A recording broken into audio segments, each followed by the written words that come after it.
صلى عليك الله يا خير الورى تعداد حبات الرمال وأكثرا صلى Qur'on yo'lidagi safar. فوق السهول وبالجبال وبالقرى فوق السهول وبالجبال وبالقرى Shayx Alijon Qori O'zbekistonlik qiroat ilmi olimlaridan. Kim ilm talabida yo'lga tushsa, Alloh unga jannat yo'lini oson qilib qo'yadi. Albatta farishtalar qanotlarini tolibi ilm uchun yerga yozadi. Hijrat, safar, ilm o'rganish va o'rgatish O'zbekistonning qishloqlaridan biri. U vaqtlar mamlakat Sovet ittifoqiga tobe bo'lgan edi. Shayx Alijon ibn Fayzulloh ibn Haydar ushbu yurtda ulg'aydi. Shayx Alijon Misrga kelgan chet ellik talabalar ichida eng mashhur hofizi, farishtadek yoqimli ovoz sohibi. Otasining ustaxonasida duradgorlik bilan shug'ullanib, magnitofondagi yoqimli ovozni kun va tun tinglar edi. Bismillahirrahmanirrahim. Alhamdulillah. Wassalatu wassalamu ala sayyidina Rasulillah va ba'd. Akhukum fillah Alijon. Men birodaringiz Alijon ibn Fayzulloh ibn Beknazar ibn Haydar O'zbekiston Respublikasidanman. Jizzax viloyati G'alla Arol tumani Boylar ovul qishlog'ida tug'ildim. 1976-yilda mazkur qishloqda tug'ilganman. Albatta, men tug'ilgan vaqtda yurtimiz Sovet ittifoqi qo'l ostida bo'lgan. Biz kommunizm maktabi va madrasalarida o'qir edik. Sovet ittifoqini albatta hamma biladi. Maktabdagi va do'stlarim bilan kechgan hayotim uyimdagi hayotimdan umuman farq qilar edi. Otam, Alloh u kishini mukofotlasin, keng rahmati ila rahim qilsin, taqvodor inson bo'lib, namozni qoldirmay o'qir va xayrli ishlar bilan mashg'ul bo'lar edi. Ya'ni otam dinini mahkam tutgan mo'min edi. Meni shu kunlarga yetib hidoyat topishim, Qur'on o'rganishim va uni mahkam ushlashimga otam sababchi bo'lgan. Men Sovet ittifoqining maktabida o'qirdim. Maktabdan qaytgach, otamga yordam berar edim. Otam duradgorlik bilan shug'ullangan. Otam qo'li gul usta edi, mashaalloh. Biz yog'ochga gul va boshqa chiroyli naqshlarni o'yib ko'chirardik. Tabiiyki, men oilada to'ng'ich farzand bo'lganim uchun otamga yordam berardim. Otamning bir kasetasi bor bo'lib, bu kaseta 1981-yilda yozilgan edi. Albatta, bu kasetada o'zbek qorilarining Qur'oni Karim qiroati yozilgan edi. Mazkur yilda Misrdan Shayx Xalil Husari, Shayx Abdulbosit va boshqa shaxslardan tarkib topgan delegatsiya kelgan edi. Delegatsiya dastlab Moskvaga keldi. So'ng O'rta Osiyodagi musulmonlar hayoti bilan qiziqadi. Shubhasiz O'zbekiston O'rta Osiyodagi eng ko'p musulmonlar istiqomat qiladigan mamlakat bo'lgan. Delegatsiya O'zbekistonga keladi va mahalliy qorilardan Qur'on o'qishni so'raydi. O'sha vaqtda yurtimizda qorilar soni juda kam bo'lib, taxminan 6 nafar qori bor edi. Qorilar Qur'ondan ba'zi suralarni o'qib berdilar. O'sha vaqtda o'qilgan Qur'on kasetalarga yozib olingan edi. Otam ushbu kasetalardan birini olishga muvaffaq bo'lib, uni kecha-yu kunduz tinglar edi. Mening hikoyamning kasetaga bog'liqligi shundaki, otam Qur'onga iymon keltirgan inson sifatida uni ixlos bilan tinglar, ma'nolarini tushunmasa ham Qur'on Allohning kalomi ekanini qalban his qilib tinglar edi. Men ertalab maktabga borar edim. Maktabda islom yo'q, din yo'q, Alloh va Muhammad sallallohu alayhi va sallam yo'q deb ta'lim berilar edi. Maktabdan qaytgach, otamga yordamlashish asnosida kasetadagi ovozni eshitar edim. Allohning karami va fazli bilan menga g'oyibdan, sen undan, ahli Qur'ondansan, u ham sendandir degan ovoz kelar edi. Men nima bo'layotganini tushunmay, qo'llarim bilan quloqlarimni ishqalar edim, lekin xitob tinmas edi. Men bilan kasetadagi ovozning qanday aloqasi bo'lishi mumkin deb hayratlanardim. Tabiiyki, o'sha vaqtlarda men maktabni tugatib, o'qishimni O'zbekistonning o'quv yurtlarida davom ettirish haqida o'ylab yurardim. Otam rahmatullohi alayh meni poytaxt Toshkentga yaqin bo'lgan Chinoz tumaniga olib bordi va o'sha yerlik ustoz Bahodirxon Murtazo domlaga topshirdi. Bu ustoz Buxorodagi Mir Arab madrasasini bitirib, Toshkentdagi Imom Buxoriy nomli diniy oliygohni, ya'ni islomiy ma'hadni ham tamomlagan edi. U vaqtda yurtimizda faqat ikkita diniy o'quv yurti faoliyat yuritgan. Ulardan biri Buxoroda, ikkinchisi esa Toshkentda edi. Lekin qolgan barcha maktablar Sovet ittifoqining maktablari bo'lgan. Otam Qur'on o'rganishim uchun meni u kishiga topshirdi. Mening orzularim boshqacha edi. Hamma bolalar qatori o'rta maktabni bitirgach, rassom yoki qo'shiqchi bo'lishni orzu qilar edim. Maktabni bitirgandan so'ng niyatim shu edi. Har bir insonning ham bir niyati bo'ladi. Bu bir niyat edi xolos. Bundan boshqa narsa emas. صلى عليك الله يا خير الورى تعداد حبات الرمال وأكثرا صلى عليك الله ما غيث هما فوق السهول وبالجبال وبالقرى فوق السهول وبالجبال وبالقرى يا خير مبعوث بخير رسالة للناس يا خير الأنام وأطهرا نفدك بالأرواح وهي رخيصة ونحارب الغرب الدنيء الأغبرا يا خير مبعوث بخير رسالة للناس يا خير الأنام وأطهرا نفدك بالأرواح وهي رخيصة ونحارب الغرب الدنيء الأغبرا ما لم يضرك شتمهم وسبابه والله جل جلاله قد طهرا فاسأل صفاء البحر ماذا ضره. Men otamdan u yerda nimani o'rganaman otajon deb so'radim. Otam devorda osilib turgan bir xaltaga ishora qildi. Uyimizda faqat bir dona eski Qur'on bo'lib, lattaga o'rab devorga osib qo'yilar edi. Otam mazkur Qur'onga ishora qildi. Otam birgina kitobni o'rgansang bo'ldi dedi. Men maktabda bir nechta fanlar va kitoblarni o'rganar edim. Otamning so'zidan xursand bo'lib ketdim va agar birgina shu kitobni o'rganish kerak bo'lsa, roziman dedim. Otam, shu kitobni o'rgansang, men sendan rozi bo'laman dedi. Men behad shod edim. Chunki ko'plab fanlarni emas, birgina shu kitobni o'qishim kerak edi.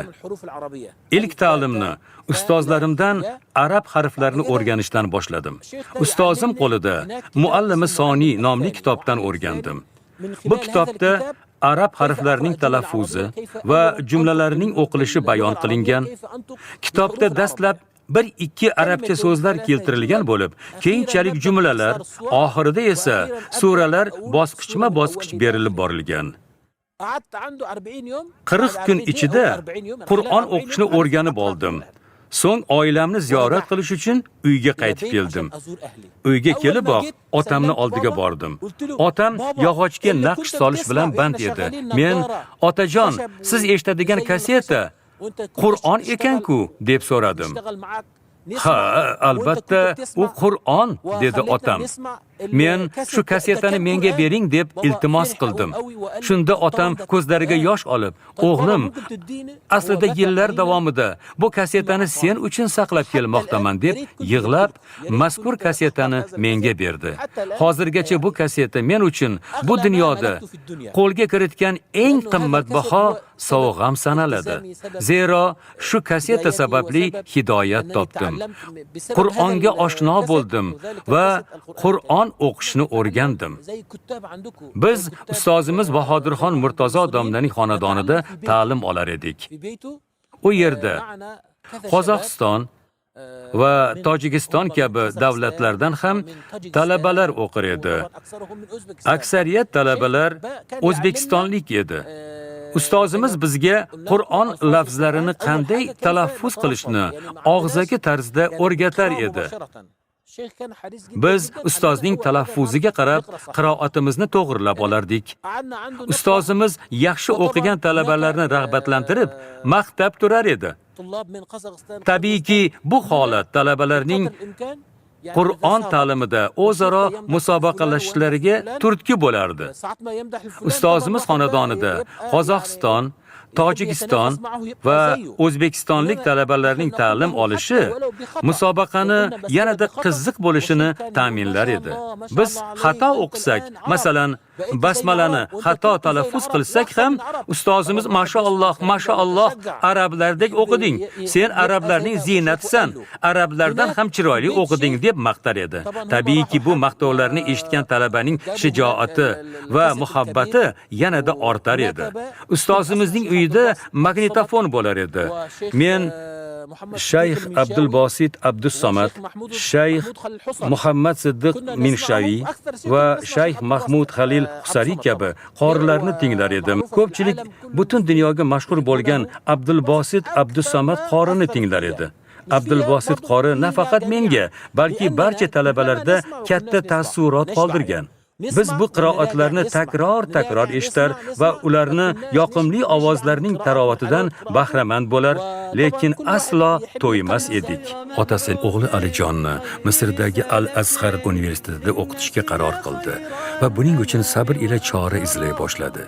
Alloh ularning mushkulini oson qilib, Alijon qorining Qur'on tahfizi bo'yicha peshqadam bo'lishi va bu maydonda, ya'ni Allohning kalomini hifz qilish maydonida tengsiz bo'lishi uchun imkoniyat yaratdi.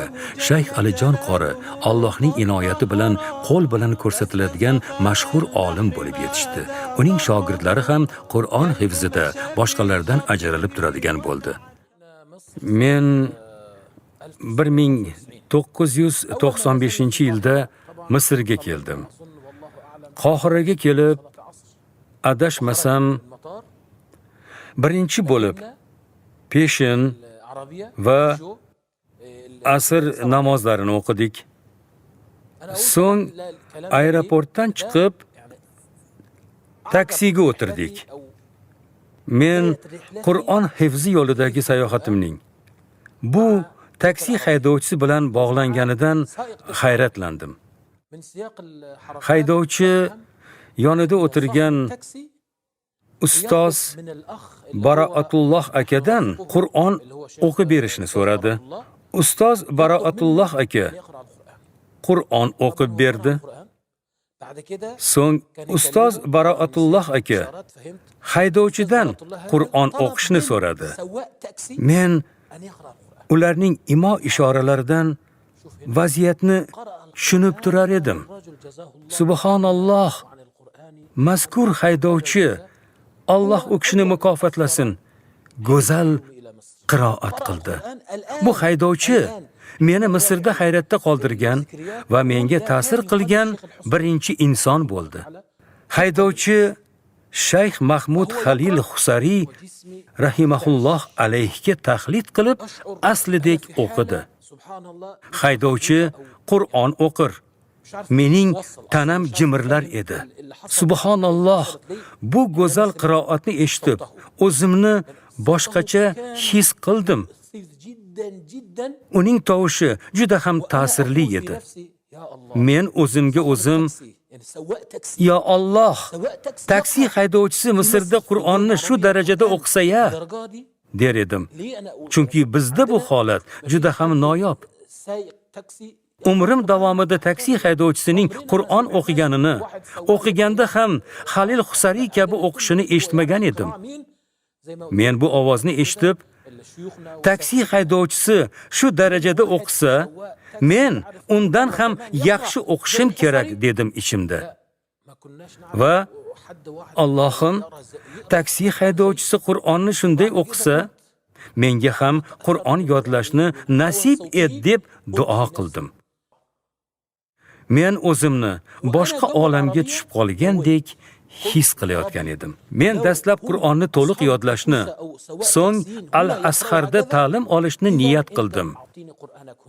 Mening bunday qarorga kelishimda mazkur haydovchining o'rni beqiyos. Misrda shu haydovchining ta'sirli ovozi Qur'onni to'liq yodlash qaroriga kelishimga sabab bo'ldi. To'g'ri, ko'plab shayx va ustozlarning qiroatlarini eshitib hayratlanganman. Ammo qat'iy qarorga kelishimga mazkur haydovchi sabab bo'ldi. Haydovchi hayotimdagi eng ajoyib ustozim bo'lib qoldi. لقد كان لكم في رسول الله أسوة حسنة لمن كان يرجو الله واليوم الآخر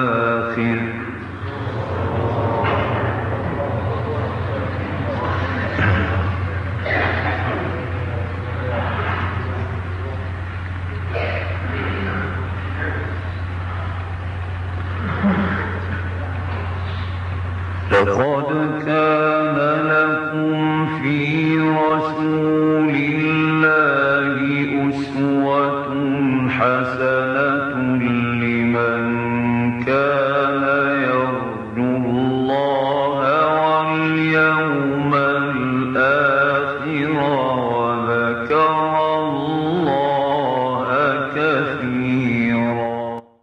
Ikkinchi kuni ertalab Madinat al-Buhus al-Islamiyya, islomiy tadqiqotlar shaharchasiga keldik. U yerda dunyoning turli chekkalardan kelgan talabalar o'qir edi.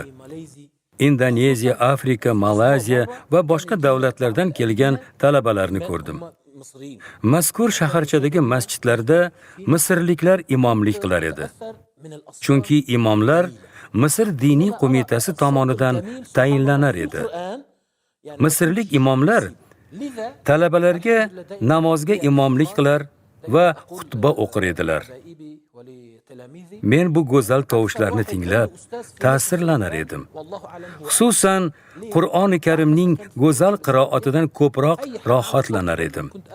Chunki men doim faxrlanaman va buni do'stlarim va shogirdlarimga ham aytaman. Misrda Qur'on ta'limi bo'yicha eng ko'p ustoz ko'rgan odam bu men bo'lsam kerak. Chunki Madinat al-Buhus al-Islamiyyada turganimda, qaysi joyda go'zal qiroat sohibini eshitsam, unga shogird tushar edim. Shu bois mening ustozim ko'p bo'lgan. Ustozlarim ko'pligidan hozirga qadar faxrlanaman. Afg'onistonlik, Pokistonlik va Sharqiy Turkistonlik ustoz birodarlarimdan ta'lim oldim.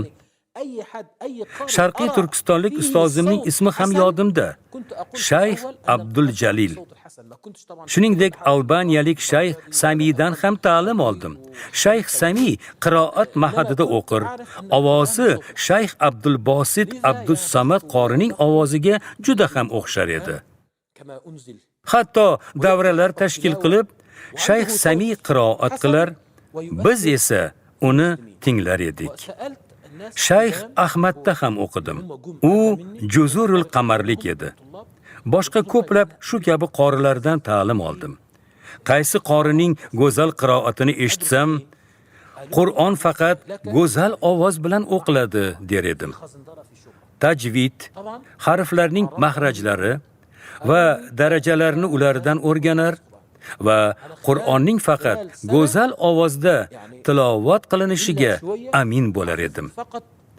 Shuning uchun ham aytamanki, Qur'onni nozil qilingandek o'qiydiganlar, tilovat haqqini to'liq ado qilib, go'zal ovozda o'qiydiganlar hamda musulmonlarni ta'sirlantira oladigan qorilar naqadar baxtli. Men do'stlarimga va men bilan birga kelganlarga men qiroat va Qur'on ilmlari mutaxassisligi bo'yicha o'qishni istayman dedim. Ular menga qiroat mahadini tavsiya qilishdi. أعوذ بالله من الشيطان الرجيم. بسم الله الرحمن الرحيم. الرحمن علم القرآن خلق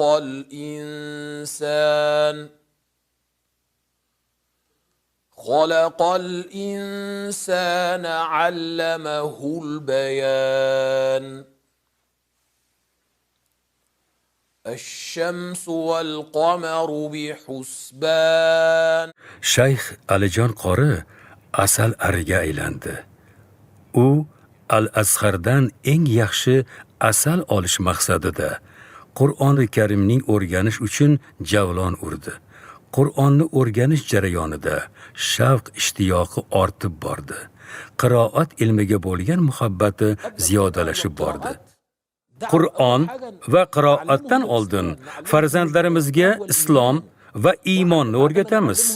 So'ng Alloh har birining qalbini ochib, namoz o'qish va Qur'on qiroat qilishni boshlaydilar. Qur'onni yodlash va o'rganishdan avval shariat ilmlarini bilish darkor. Albatta, qiroat, Qur'on va Qur'on ilmlaridan boshqa shariat ilmlari ham bor. Men ilk yillar ichida qiroat mahadida o'qidim. 1,5-2 yildan so'ng yurtimga qaytib borganimda, otam qayerda o'qiyapsiz deb so'radi. Men qiroat mahadida o'qiyapman dedim. Otam u yerda nima o'rgatiladi deb yana so'radilar. Men mazkur mahadda Qur'on tilovati o'rgatiladi. U yerda Abdulbosit Abdussomat, Minshaviy kabi qorilar o'qigan. Shu qorilarga o'xshab o'qish o'rgatiladi dedim. Otam yerga tikilgan holda bir oz tin oldilar. So'ng boshini ko'tarib, "O'g'lim, bu ishingizdan albatta xafa emasman. Ammo biz avvalo xalqimizni o'ylashimiz lozim. Xalqimiz bu yerda shariatsiz, ilmsiz va islomsiz hayot kechirmoqda. Mana, yaqindagina 17 kun muqaddam bir kishining janozasida qatnashdik. Bu odam umrida namoz o'qimagan edi. Shunday bo'lsa-da, u kishini musulmon sifatida dafn qildik. Alloh taolo ularning gunohlarini kechirsin. Bu kabi insonlar qancha? Ularning ahvoli nima kechadi? Siz Abdulbosit Abdusomatdan ham afzal qilib qiroat qilsangiz-u, ammo Qur'onning ma'nosini bilmasangiz, xalqqa qanday foydangiz tegadi? Biz qishlog'imiz aholisini, xalqimizni va yurtdoshlarimizni o'ylashimiz kerak. Shuning uchun ham, ey o'g'lim, avvalo xalqimiz uchun shariat ilmlarini o'rganing. Undan so'ng Qur'onni o'rganing. Chunki barcha insonlar eng avvalo shariat ilmlariga muhtojdirlar deb nasihat qildilar. وَالنَّجْمُ وَالشَّجَرُ يَسْجُدَانِ وَالسَّمَاءَ رَفَعَهَا وَوَضَعَ الْمِيزَانَ أَلَّا تَطْغَوْا فِي الْمِيزَانِ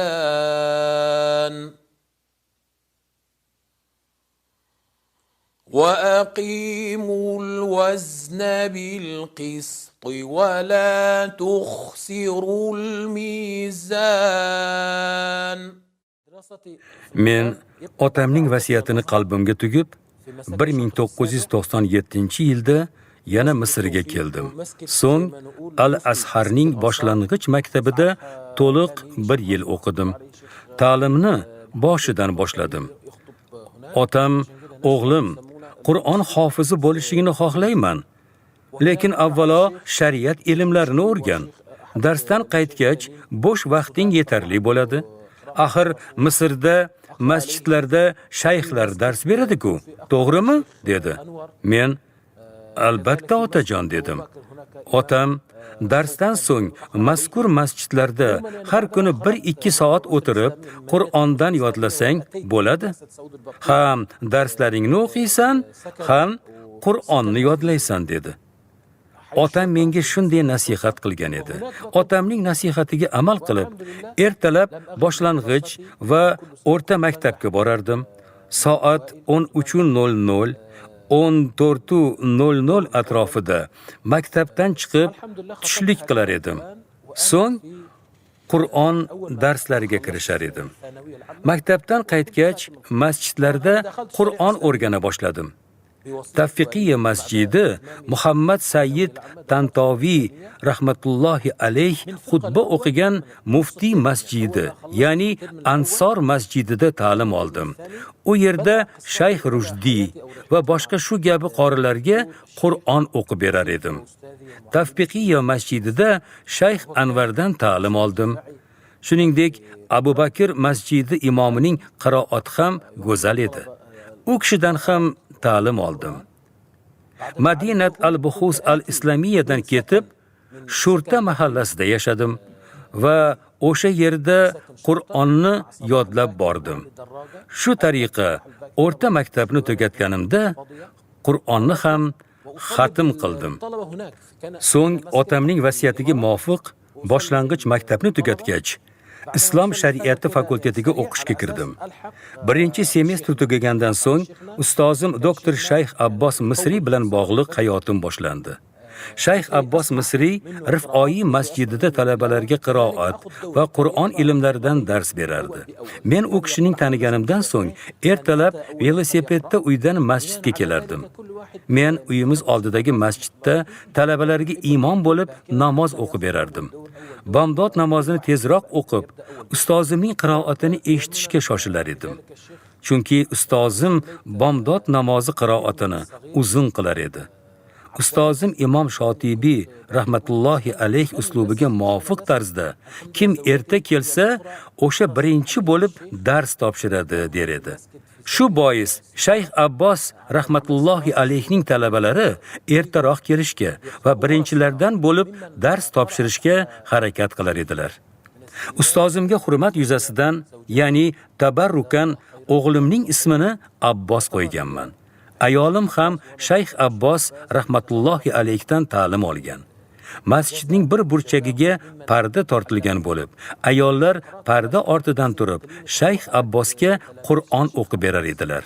Shayx Abbos rahmatullohi alayhga Qur'on o'qib bergan ayollar orasida mening ayolim ham bor. Alloh uni mukofotlantirsin. Men va ayolim Shayx Abbos rahmatullohi alayhni yaxshi ko'rar edik. Shuningdek, Shayx Abbos rahmatullohi alayhning shogirdlaridan biri Shayx Saidga Qur'on o'qib berdim. So'ng Shayxa Nafisa, Shayxa Zaynab, Muhammad Abdul Halim Iskandariyalarning shogirdi Muhammad imomdan ta'lim oldim. So'ng kichik 10 xil qiroatni Ali ibn Shuayb Sharqoviydan ta'lim oldim. U kishi Ahmad Iso Ma'saroviy nomidagi Qur'on mahadining professorlaridan biri edi. Men 2007-yilda Islomiy shariat fakultetini tamomlab, mazkur mahadga kirdim va 5 yil o'sha yerda o'qidim. O'qish jarayonida Shayx Ali Shuayb hafizahullohdan ta'lim oldim. Hozir ham u kishidan katta 10 qiroatni o'rganmoqdaman. 1 yil oldin u kishida Ashab as-Silat val Qasr qiroatlarini Kubro yo'li bilan tamomladim. Hozirda u kishidan Ashab at-Tavassutni o'rganmoqdaman. Ashab at-Tavassutni tugatgach, inshaalloh u kishida Imom Hamza, Imom Varshning Azbahoniy tariqadagi qiroatini, so'ng Ashab qasrini o'qishni rejalashtirganman. Shu bilan katta 10 qiroatni Shayx Ali Shuaybda to'liq o'qib tamomlayman. Inshaalloh. Kelgusida ustozim qo'lida 10 qiroatdan keyingi qiroatni ham o'rganishni niyat qilganman. Shu tariqa katta va kichik 10 qiroat va 10 qiroatdan keyingi qiroatlarni tugataman va buni Shayx Ali Shuayb qo'l ostida o'rganishni niyat qilganman inshaalloh. Shuningdek, Azhar masjidida Abdul Hakim Abdullatif rahmatullohi alayh darslarda ham qatnashganman. U kishining darslari dushanba kunlari bo'lar edi. Men u kishiga ham Qur'on o'qib berganman. Shayx Abdul Bosit Hoshim rahmatullohi alayhda ham ta'lim olganman. U kishining darslariga qatnashib, ishlarimni maslahatlashar edim. O'tgan yili Alloh menga umra ibodatini ado qilishni nasib qildi. U yerda Shayxi Kul, barchamizning ustozimiz Ayman Suvayd hafizahulloh bilan uchrashib, u kishini ziyorat qildim. U kishiga Baqara surasini o'qib berdim. U zot xursand bo'lib, mening haqqimga duo qildi va menga ham o'qib berib, mendan ijoza olishingizni tavsiya qilaman deb maslahat berdilar. Alloh u kishini yaxshilik bilan mukofotlasin. Shuningdek, Madina-i Munavvarada Shayx Tamim Zubiga ham Qur'on o'qib berdim. U kishi tomonidan tahqiq qilingan Ash-Shotibiyya va Ad-Durra manzumalarini ko'p bora sevib o'qiganmiz. Shuning uchun ham Shayx Tamimni yaxshi ko'raman. Nafaqat men, balki barcha ahli ilm u kishini hurmat qiladi. Men u kishi bilan uchrashib ziyorat qildim. Rasululloh sallallohu alayhi va sallam masjidlaridagi Ravza-i Sharifning yonida o'tirib, Shayx Tamimga Qur'on o'qib berdim. Shuningdek, Masjid-i Nabaviydagi eng ulug' olimlardan biri Ibrohim Ahzar hazratlarini ziyorat qildim va bizda ham Ibrohim qozog'imiz, Ibrohim qirg'izimiz va Ibrohim rusimiz bor dedim. U kishi so'zlarimga tushunmay, ajablanib yuzimga qarab qoldi. Men qozoq, qirg'iz va rus millatlariga mansub musulmonlar sizning qiroatingizni ko'p eshitib, sizga bo'lgan muhabbatlaridan bir-birlariga Ibrohim Ahzar bo'lib ketibsan-ku deb murojaat qilishga odatlanib qolganlar deb maqsadimni tushuntirdim. U kishi qiroatim yozilgan kasetalarni nazarda tutyapsizmi deb gap nimadaligini angladi va quvonib duo qildi. Ibrohim Ahzar mendan ham ijoza olishingizni tavsiya qilaman deb menga maslahat berdi. Qur'on o'qib berish nasib qilmadi. Inshaalloh keyingi safarlarda Shayx Ibrohim va Ayman Suvaydlarga o'qib berish niyatidaman. صلى عليك الله يا خير الورى تعداد حبات الرمال وأكثرا صلى عليك الله ما غيث هما فوق السهول وبالجبال وبالقرى فوق السهول وبالجبال وبالقرى. Shuningdek, shunday ustozlarim ham borki, men ularni ko'rmaganman, balki ularning shogirdlaridan ta'lim olganman. Shunday ustozlarimdan biri Shayx Sami Mahmud Shahada Fayumidir. 2006-yilda u kishining huzuriga borib, tajvid matnlaridan ijoza olganman. U kishi menga doktor Ayman Suvaydning ijozasini va Madina-i Munavvaradagi ulug' olimlardan biri Shayx Ilyos Burmaviyning ijozasini Rasululloh sallallohu alayhi va sallam masjidlarida ijoza bergan. Shayx Sami Shahada Fayumi mazkur ikki zotning shogirdi bo'lib, doktor Ayman Suvayd hamda Shayx Sami Fayumidan olgan ijozalarini menga berdi.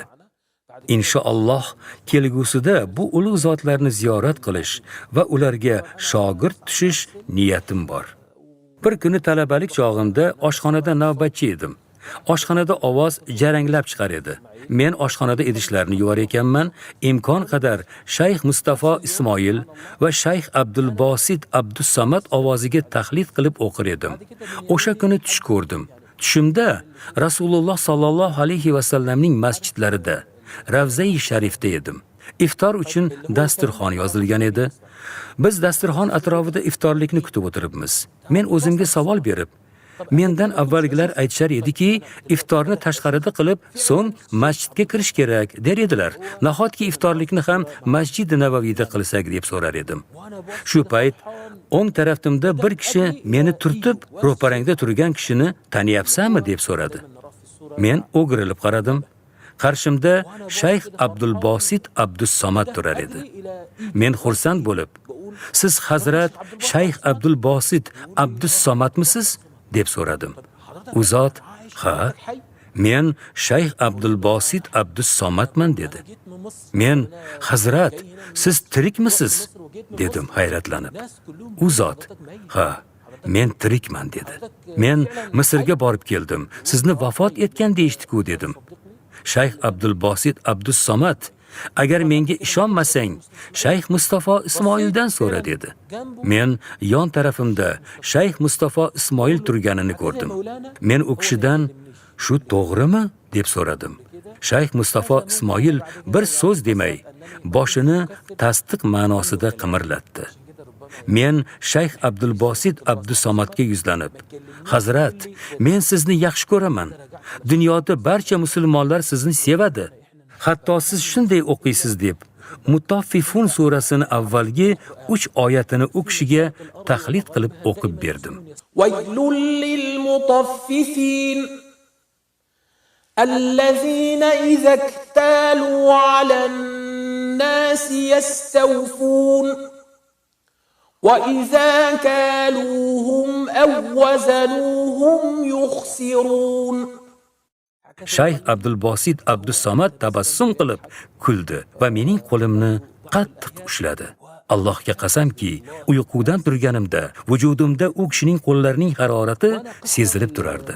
Men ko'rgan tushimni ustozim Shayx Abbos rahmatullohi alayhiga aytib berdim. Shayx Abbos rahmatullohi alayh tushimni shunday deb ta'bir qildi. Shayx Abdulbosit Abdusamad rahmatullohi alayh biz musulmonlarni tark qilgani yo'q.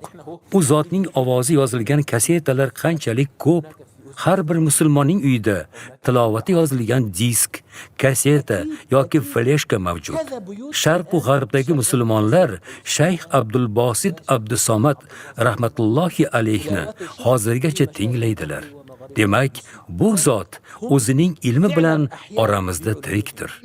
إنا فتحنا لك فتحا مبينا ليغفر لك الله ما تقدم من ذنبك وما تأخر ويتم نعمته عليك ويهديك صراطا مستقيما. Fakultetni tamomlab, Qur'on imtihonidan o'tganimda juda ham xursand bo'lganman. Men o'zim sevgan fan bo'yicha imtihondan muvaffaqiyatli o'tganimdan nihoyatda shod edim. Imtihonga kirganimda ustozlar falon qiroatni o'qing deb savol berishdi. Men ularga qiroat qilib berdim. Subhanalloh, subhanalloh. Ustozlar menga diqqat bilan nazar solib turishdi va meni to'xtatib, "Siz falonchining shogirdimisiz?" deb so'rashdi. Men, "Ha, falonchi, falonchilar." Shayx Abbos rahmatullohi alayhdan ta'lim olganman dedim. Mendan yana qiroat qilishni so'radilar. Hozirgacha eslayman. O'sha kuni 2 doktor meni imtihon qilgan edi. Imtihon topshirib bo'lganimdan so'ng ular mendan tilovat qilib berishni so'radilar. Men qaysi tilovatda qiroat qilishni so'radim. Ular Shayx Abdulbosit Abdusamad rahmatullohi alayh tilovatini aytishdi. Men o'qib berdim. Tilovatni tugatgach, meni yonlariga chaqirdilar va "Bunga qarang" deb bahoyimni ko'rsatdilar. Aslida bunday qilish mumkin emas edi. Ular 50 ballik tizimdan 50 ball qo'yganlarini ko'rdim. ular shogird bilan ustoz orasida bir ball bo'lsa ham farq bo'lishi kerak. Lekin biz sizga 50 ball qo'ydik. Chunki siz biz kabisiz dedi. Alhamdulillahi alal islam dinil ula wal izzi was salam. Alhamdulillahi alal islam dinil ula wal izzi was salam.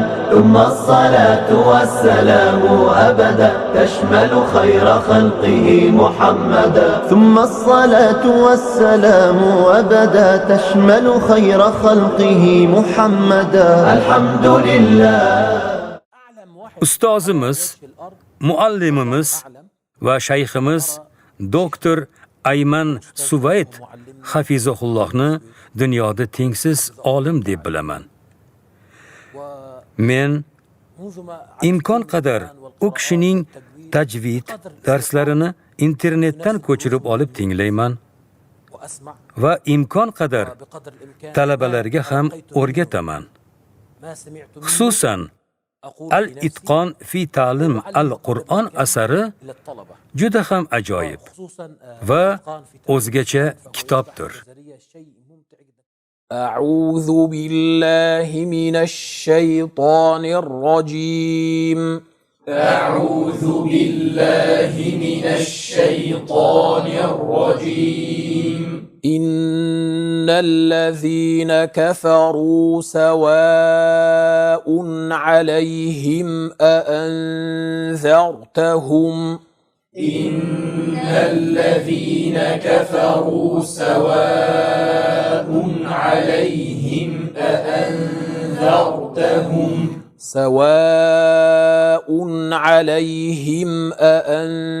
أأنذرتهم أم لم تنذرهم لا يؤمنون. سواء عليهم أأنذرتهم أم لم تنذرهم لا يؤمنون. ختم الله على قلوبهم وعلى سمعهم. ختم الله على قلوبهم وعلى سمعهم وعلى أبصارهم غشاوة وعلى أبصارهم غشاوة ولهم عذاب عظيم. ولهم عذاب عظيم. Shayx Alijon qori Allohning kitobini hifz qilish va uni talabalarga o'rgatish bilan bir qatorda oilasini ham unutmadi. U kishining oilasi kichik bo'lib, farzandlarining Allohning kitobini hifz qilishlariga alohida e'tibor berib, ularga diniy tarbiya berdi va oilasiga bu borada qulay sharoitlar yaratib berishga harakat qildi. Ayoli ham Shayx Abbos rahmatullohi alayhdan Qur'on qiroati bo'yicha ijoza olish bilan bir qatorda farzandlarining Qur'on yodlashlarida Shayx Alijon qoriga ko'makdosh bo'ldi. أعوذ بالله من الشيطان الرجيم. بسم الله الرحمن الرحيم. بسم الله الرحمن الرحيم. والتين والزيتون. والتين والزيتون. وطور سينين.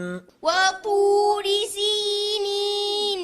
وهذا البلد الأمين.